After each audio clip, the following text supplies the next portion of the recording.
Hello, scholars. Welcome back to Listen to Reading.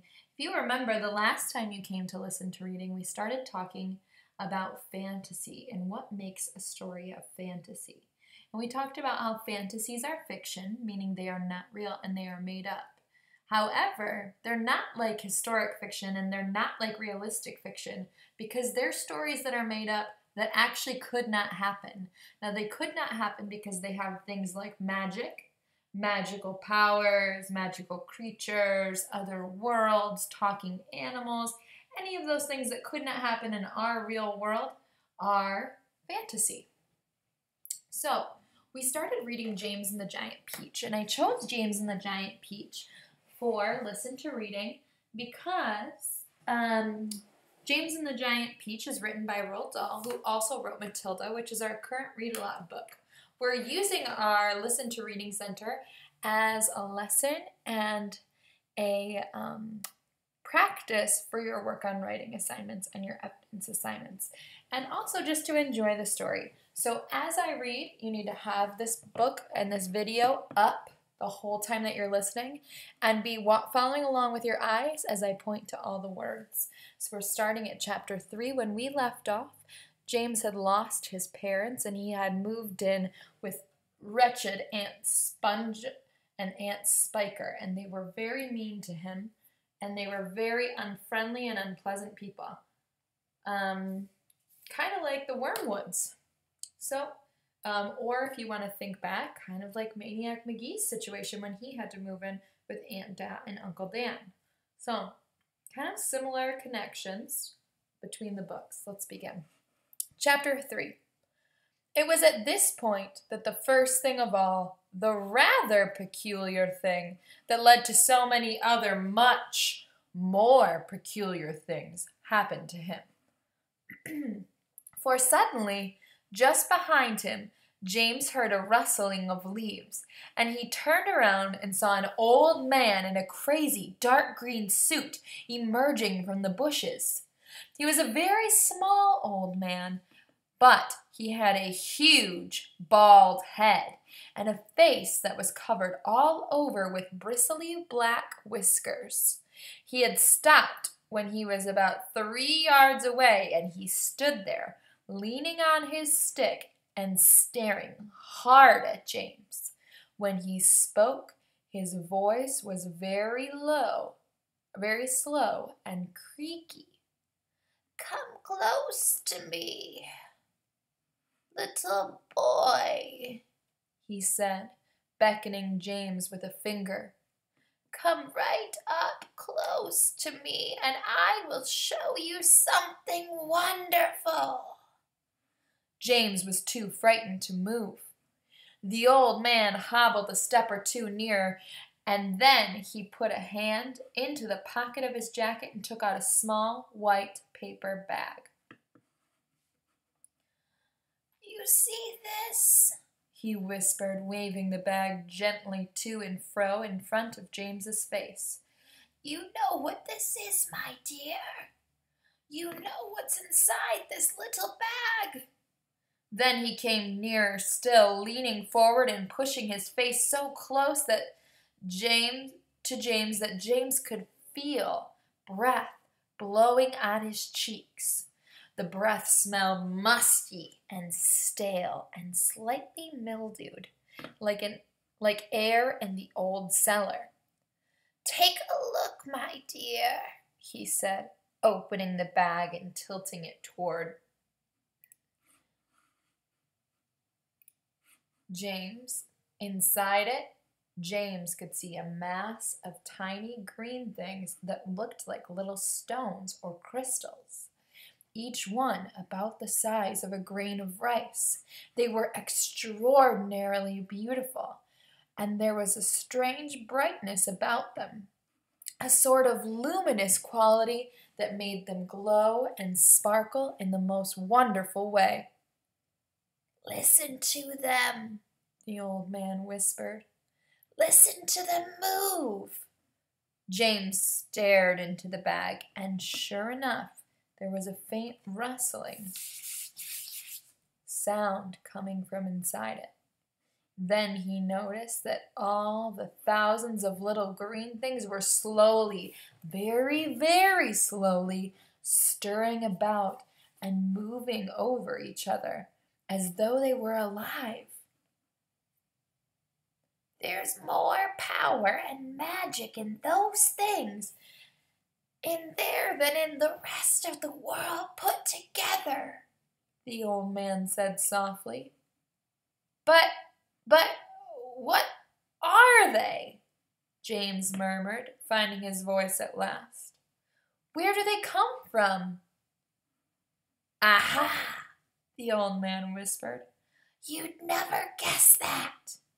He was crouching a little now and pushing his face still closer and closer to James until the tip of his long nose was actually touching the skin on James's forehead.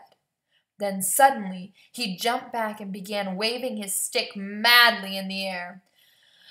Crocodile tongues! He cried out.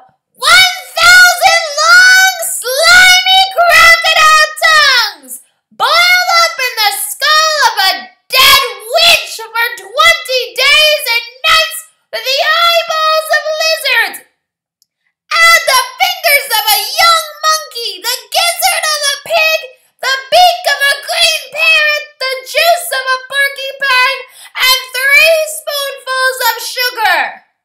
Stew for another week, then let the moon do the rest. All at once he pushed the white paper bag into James' hands and said, Here! You take it! It's yours! Chapter 4. James Henry Trotter stood there clutching the bag and staring at the old man. And now, the old man said, all you've got to do is this. Take a large jug of water and pour all the little green things into it. Then very, very slowly, one by one, add 10 hairs from your own head. That sets them off. It gets them going. In a couple of minutes, the water will begin to froth and bubble furiously. And as soon as that happens, you must quickly drink it all down, the whole jugful in one gulp. And then, my dear, you will feel it churning and boiling in your stomach, and steam will start coming out of your mouth, and immediately after that, marvelous things will start happening to you. Fabulous, unbelievable things. And you will never be miserable again in your life, because you are miserable, aren't you? You needn't tell me. I know all about it. Now off you go and do exactly as I say. And don't whisper a word of this to those 2 horrible aunts of yours. Not a word. And don't let those green things get away from you either, because if they do escape, then they will be working their magic upon somebody else instead of upon you. And that isn't what you want at all, is it, my dear? Whoever they meet first, be it a bug, insect, animal, or tree, that will be the one who gets the full power of their magic. So hold the bag tight. Don't tear the paper. Off you go. Hurry up. Don't wait. Now's the time. Hurry. With that, the old man turned away and disappeared into the bushes. Chapter 5. The next moment, James was running back toward the house as fast as he could go. He would do it all in the kitchen, he told himself, if only he could get in there without Aunt Sponge and Aunt Spiker seeing him. He was terribly excited. He flew through the long grass and the stinging nettles, not caring whether he got stung or not on his bare knees, and in the distance he could see Aunt Sponge and Aunt Spiker sitting in their chairs with their backs toward him. He swerved away from them so as to go around the other side of the house. But then, suddenly, just as he was passing underneath the old peach tree that stood in the middle of the garden, his foot slipped and he fell flat on his face in the grass. The paper bag burst open as it hit the ground, and the thousands of tiny green things went scattered in all directions. James immediately picked himself up onto his hands and knees and started searching around for the precious treasures. But what was this? They were all sinking into the soil. He could actually see them wriggling and twisting as they burrowed their way downward toward the hard earth. And at once he reached out a hand to pick up some of them before it was too late, but they disappeared right under his fingers. He went after some others, and the same thing happened. He began scrabbling around frantically in an effort to catch hold of those that were left, but they were too quick for him. Each time the tips of his fingers were just about to touch them, they vanished into the earth, and soon, in the space of only a few seconds, every single one of them had gone. James felt like crying. He would never get them back now. They were lost forever. But where had they gone to? And why in the world had they been so eager to push down into the earth like that? What were they after? There was nothing down there. Nothing except the roots of the old peach tree and a whole lot of earthworms, centipedes, and insects living in the soil. But what was it that the old man had said? Whoever they meet first, be it bug, insect, animal, or tree, that would be the one who gets the full power of their magic? Good heavens, thought James. What's going to happen in the case that they do meet an earthworm, or a centipede, or a spider? And what if they do go into the roots of the peach tree? Get up at once, you lazy beast! A voice suddenly shouting in James' ears. James glanced up and saw Aunt Spiker standing over him, grim, tall, and bony, glaring at him through her steel-rimmed spectacles. Get back over there immediately and finish chopping those logs, she ordered. Aunt Sponge, fat and pulpy as a jellyfish, came waddling up behind her sister to see what was going on. Why don't we just lower the boy down into the well in a bucket and leave him there for the night, she suggested. That ought to teach him not to laze around like this the whole day long. That's a very good wheeze, my dear Sponge, but let's make him finish chopping up the wood first. Be off with you at once, you hideous brat, and do some work! Slowly, sadly, poor James got up off the ground and went back to the woodpile. Oh, if only he hadn't slipped and fallen and dropped that precious bag. All the hope of a happier life had gone completely now. Today and tomorrow and the next day and all the other days as well would be nothing but punishment and pain and unhappiness and despair. He picked up the chopper and was just about to start chopping away again when he heard a shout behind him that made him stop and turn. I want you to stop here and think to yourself, what is it that's happened so far? I want you to pause the video and go ahead and write a summary of what we've read so far. Think of the things that happened in the beginning, the middle, and the end. This summary will be checked when we do our conference. Go ahead.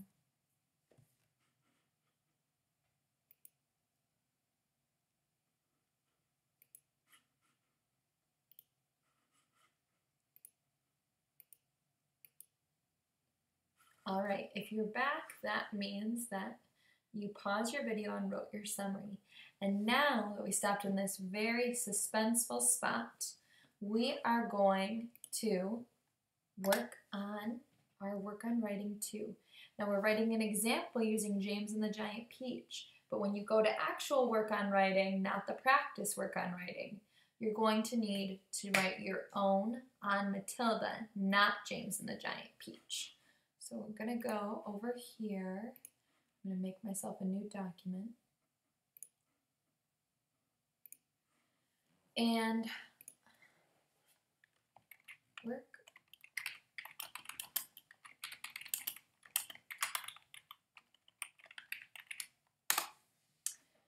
So I know that this needs to be a title. This needs to have a title. And if I look at my passport, it says, second work on writing, pick a character from Matilda and write an informational paragraph describing his or her personality and how he or she looks. Draw a picture of the character using details that we read in the book. So, I go back here, and I think I'm going to describe the old man, because I just read a lot about him. So I need to underline my title, just like I do with every journal entry and every title. And I need to put my byline. And now I can begin writing. So this has to be an informational paragraph. So it needs to start with a lead and then a main idea. So my lead about the old man is going to be something interesting about the old man. Oh, I know what it is. I'm not going to start with a question lead. I'm going to start with a description lead. An old man appeared out of nowhere and startled James. Who was he? So I guess I did have a question there. There's my lead. It draws my reader in and makes them interested. Now, my main idea. The man who brought the green things to James. James is a name, so I need to capitalize it. James looked very old and acted crazy. So now that I have that, that's my main idea. I need to have 3 examples from the text. Now I'm having a little bit of trouble pulling my text up right now, so I'm going to go ahead and do this from memory. So when you're writing yours, you can feel free to check the other video, find James and the Giant Peach in the library, or to just rewind through this video if you're describing a character who is described in this in one of these chapters. So the first evidence I have of the man acting crazy is the book said that the man came out of nowhere and started talking to James, even though he was a stranger. So him talking to James, even though he was a stranger, kind of makes him seem like he's a little crazy. He also knew all about James' life. He looked bald and old, and he sounded creaky, is what the book said. Now, let's go along. One more thing about his personality. However,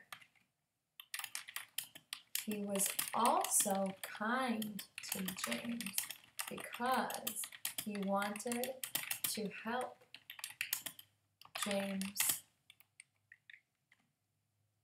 feel better.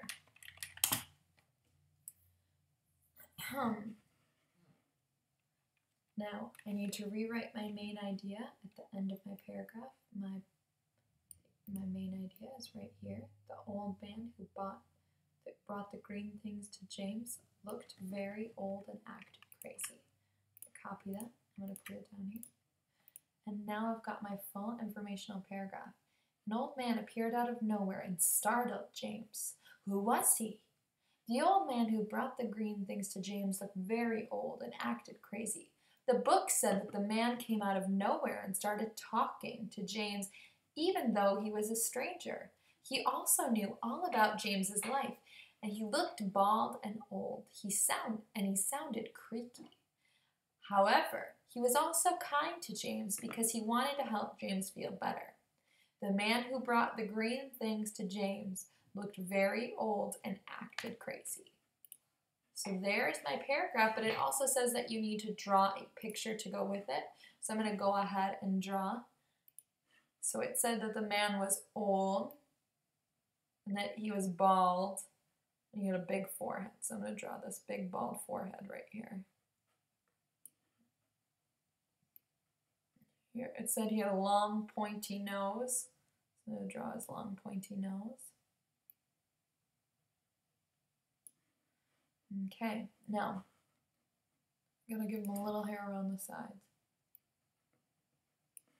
Oh, I had to go change the color. He's old, so his hair is probably gray.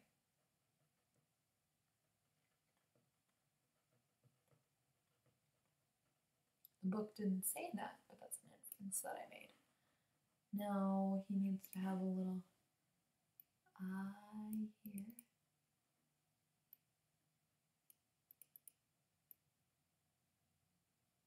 And here's the eyebrow.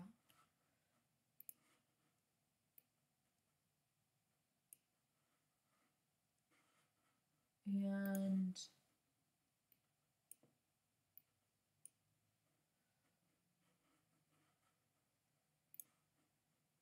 put him in a suit, regular shirt. Now I've drawn my picture of the old man. I should give him the paper bag. Let's make it a brown paper bag.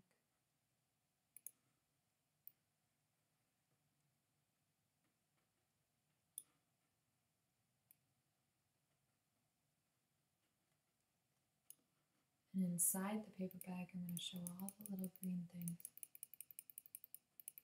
And it said there were thousands of them. So I need to make lots of dots and that they were buzzing around. So I'm kind of showing that we're making motions in the bag.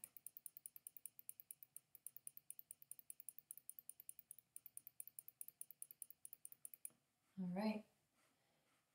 And there we go. That's my picture of the old man. Here's my paragraph. Now, this is just a practice for work on writing, but this is your assignment for online learning. If you need to, you may use my example as your assignment for a 3. If you'd like to get a 4, you must do it on your own. At the Real Work on Writing Center, you have to write your own no matter what. So I hope you enjoyed this part of today's story. Next time you come back to listen to reading, we'll be starting with chapter 6. Enjoy the rest of your day.